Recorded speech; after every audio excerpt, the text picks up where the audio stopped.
환경이 달라지면서 점점 더 증가하고 있는 1, 2인 가구들.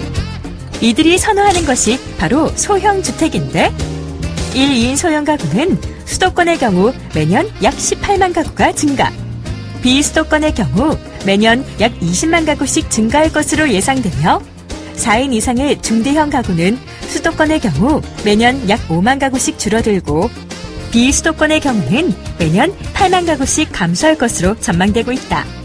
이처럼 핵가족의 시대를 넘어 독신 혹은 부부 중심의 가정이 증가하면서 각광을 받고 있는 것이 바로 소형주택 대세론인 것. 그러나 서울 및 수도권의 경우 소형주택의 인기가 높아지면서 가격 역시 가파르게 상승.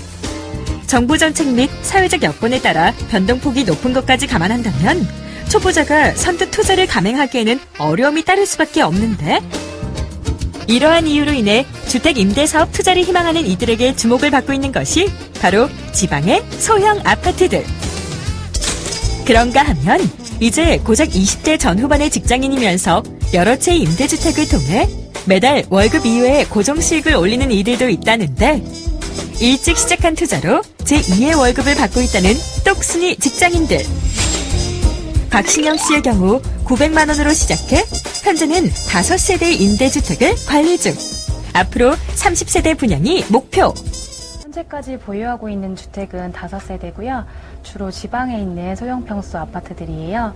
아직까지는 전세로 임대를 놓고 있어서 매달 나오는 고정 수익은 없고요. 시세가 올라서 재계약을 할 때 올려받는 수익금은 꽤 큰 편이에요. 맨 처음 주택을 구매했을 때는 900만 원으로 시작을 했는데 사실 자기 자본 1000만 원 미만의 본인 명의 아파트를 갖는다는 거는 좀 상상하기 어려운 일이잖아요. 그래서 처음에는 반신반의했었고요.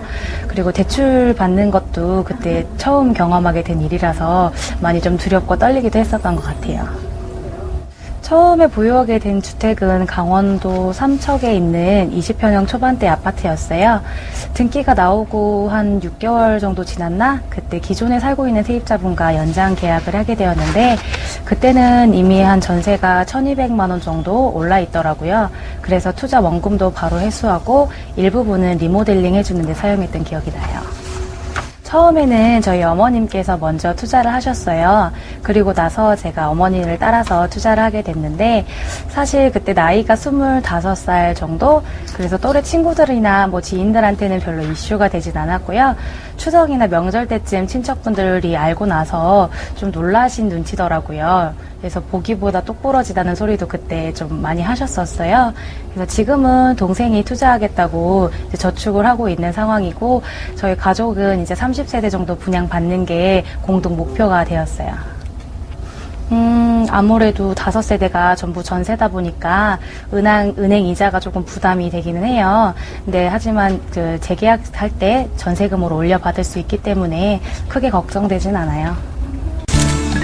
이제 20대 후반인 최유진 씨의 경우는 어떨까? 현재 대출 이자를 제외하고도 그녀가 자신이 보유한 주택을 통해 얻는 수익은 월 150만 원 내외. 각 현장별로 총 10세대 정도 매입을 했는데요. 현재 월세로 약 150만 원 정도의 고정 수입이 발생하고 있고요. 앞으로도 전세를 월세로 전환하면서 더 큰 수익이 생길 것으로 기대하고 있습니다.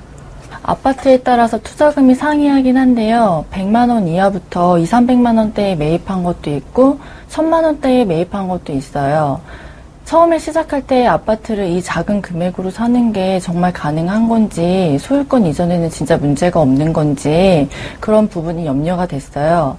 그때 당시에 일을 하면서도 믿기지 않았던 것 같아요.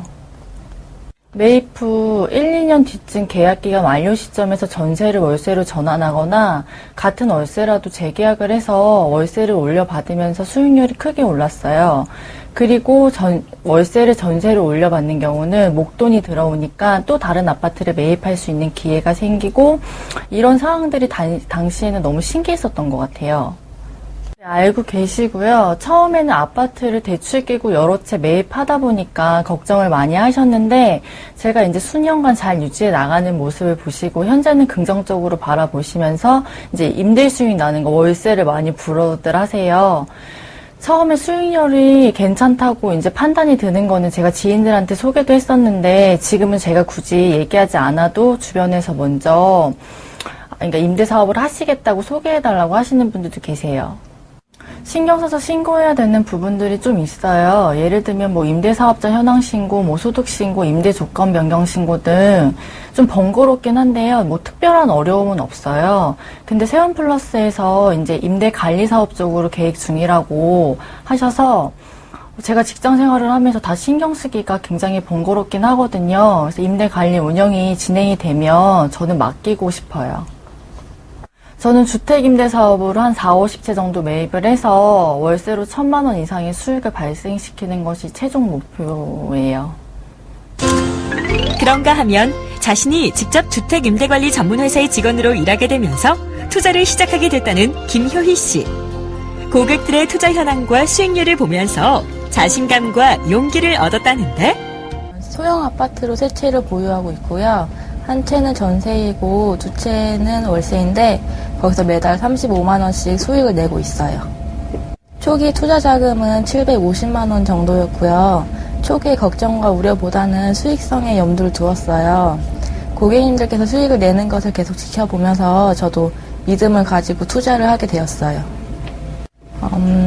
재계약 시점부터 현 시세대로 재계약을 진행하니까 수익이 발생하기 시작하였고요.